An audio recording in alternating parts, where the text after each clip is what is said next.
What's up? Welcome back to another episode of Reform the Phone Be Rod, aka The Phone Be Amplified, aka Let's Spread More Peace and Love to the Community. And thanks for tuning in and continue to spread that peace and love to the community.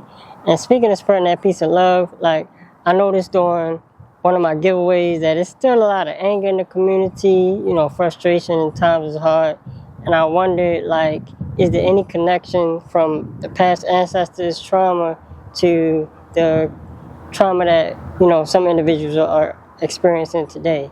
So that brought me on today's topic, which is separate but equal: the effects of Jim Crow still existing today. So yeah, let's see what it's about. So in the early 19th century, the term Jim Crow was used to be really explicit and derogatory towards black people, to whereas some of the white individuals during that time formed and put on blackface and be very derogatory. Now, each segregation rule, a Jim Crow rule, was different from state to state. So, like here in Maryland, during that time period, parks were segregated, education was segregated, transportation was segregated, eating areas were segregated. And if you was caught with somebody that wasn't your race and y'all were, interracial couple, then you would get punished for that. You would get lynched. Even to this day, there was no retribution to family members that were lynched.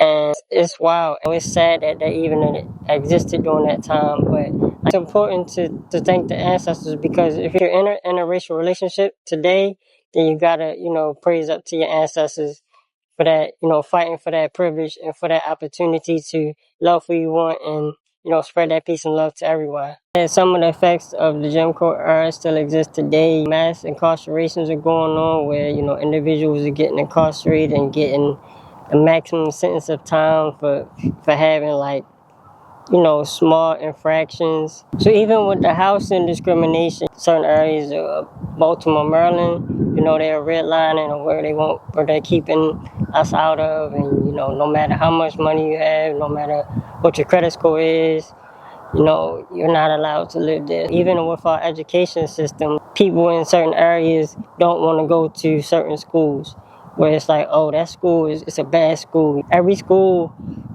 should be a good school. Every kid should have the same opportunity to learn what they need to learn. And it's not like that. Some of the books that tell the story of the ancestors are being taken out of schools, and we gotta fight for them. Just continue to educate your kids about what happened in the past so they can learn from that and connect the future.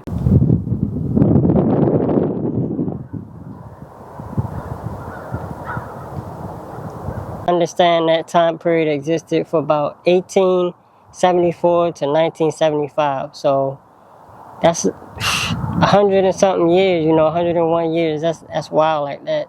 It took that many years for that to change. And 1975, that's not too long ago. So it brought me to this, theory, not even a theory, like a fact that people are still suffering from that segregation or that Jim Crow area today. It seems like things are being built to keep people poor and keep people from advancing, or keep people dependent on the government, which isn't good. Food stamps and different government opportunities are good to better yourself, but it shouldn't be built for you to stay on it. It should be where you can advance from that situation that you are in and build your family to the best opportunity that your family can be in.